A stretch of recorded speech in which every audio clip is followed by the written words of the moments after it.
sõbrad, 10. oktoobril esineb Jüri Omenia Kosjus pubis Kosal. tule sina ja võta sõbrad kaasa. koolipoisina ma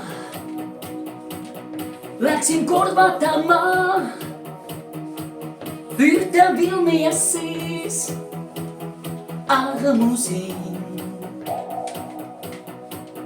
see, kes noor muidu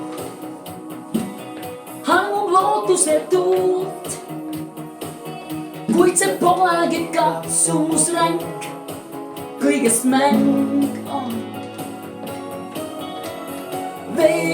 veel üks kord olla noor ja naiivne, tahtan veeblevat naist kaane pealt.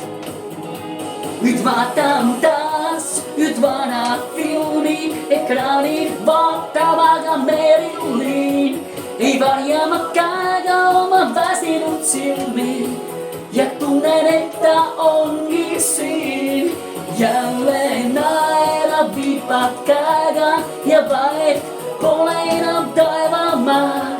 siis katkeb võit, kuid jälle veidike aega on valgus täis pool tühi saal. pane